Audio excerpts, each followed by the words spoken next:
Le Concorde, l'avion légendaire qui a révolutionné l'aviation.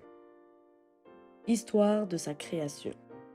C'est l'un des avions les plus remarquables et, jusqu'à aujourd'hui, il reste extravagant. Le Concorde fait partie des avions les plus célèbres de l'histoire et a été le premier avion supersonique pour les vols de passagers. Le développement. Dès 1960, le monde politique a compris que la possession d'appareils techniques exceptionnels était le principal moyen d'accéder au pouvoir ainsi qu'à l'influence. Dès les années 50, à l'époque de la guerre froide, les États-Unis et l'URSS de l'époque se disputaient avec succès l'espace. Les deux puissances mondiales restantes, la France et l'Angleterre, ont compris que leur position politique n'était pas réalisable en allant dans l'espace, mais qu'elle l'était grâce à d'autres techniques uniques. Un avion de ligne supersonique s'imposait comme objet de prestige. Le développement et la production du premier avion de ligne supersonique occidental ont été financés à part égale par la France et l'Angleterre. Il s'agissait donc d'un investissement d'État. Dès le milieu des années 50, des ingénieurs britanniques et français ont réfléchi au vol supersonique de passagers. Les recherches déjà menées en Angleterre ont servi de base à la construction.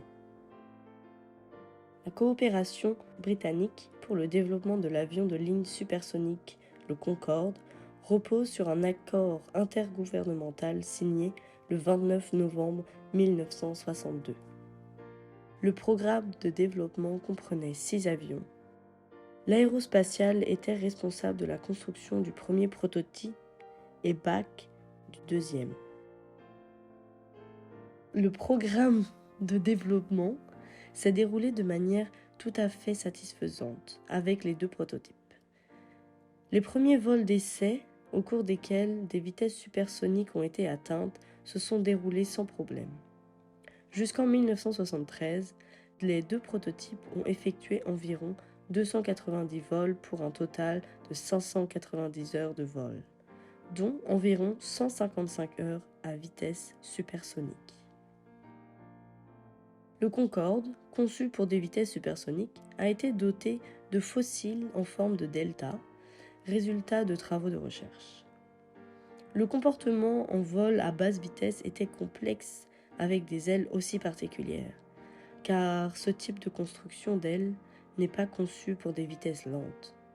C'est aussi la raison pour laquelle les manœuvres d'atterrissage du Concorde à basse vitesse semblaient risquées. Pour les avions de passagers normaux, il en va autrement.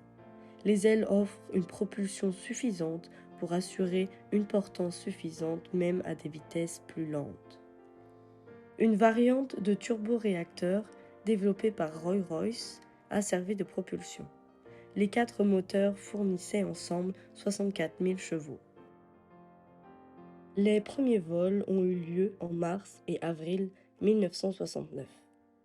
Les avions Concorde ont été assemblés et mis en service à Toulouse et à Filton. Les pièces principales étaient produites dans les 2 usines selon une répartition convenue et livrées aux 2 constructeurs. Avec le début des livraisons aux compagnies aériennes, on s'attendait à une forte demande, car le Concorde permettait de gagner du temps sur les longs vols. À la mi-1971, les gouvernements anglais et français avaient approuvé la construction des 10 premiers avions de la série. Le premier appareil de la production en série a volé en décembre 1973. Jusqu'au début du service régulier en 1976, seules la France et la Grande-Bretagne avaient mis en service le Concorde. Toutes les autres compagnies aériennes ont retiré leur option d'achat en raison du coût élevé du carburant, notamment en raison de la première grande crise pétrolière de 1976, qui avait notamment mené à l'interdiction de conduire le dimanche. La structure. Le Concorde est un avion de ligne quadrimoteur à aile delta et aile basse sans queue. En raison de sa vitesse élevée et des exigences qui en découlent, le Concorde présentait certaines particularités de construction par rapport aux autres avions de ligne. Le Concorde est en grande partie construit en alliage d'aluminium. En tant qu'avion à aile delta et sans queue, le Concorde ne dispose pas de stabilisateur horizontal. Les gouvernes de profondeur et d'aileron se trouvent donc exclusivement sur le bord de fuite des ailes, tandis que sur la dérive, les gouverneurs de direction se trouvent sur le bord d'attaque.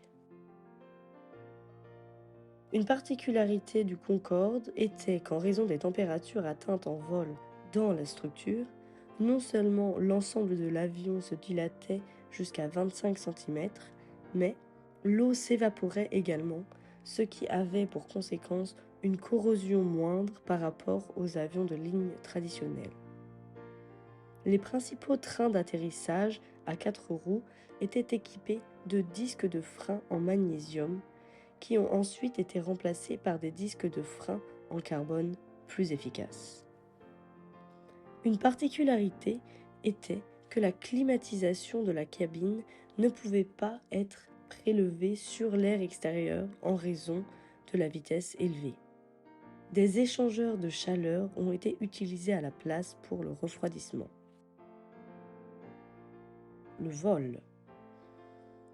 Il n'y avait qu'une seule classe. Les billets étaient environ 20% plus chers que les billets de première classe des avions subsoniques.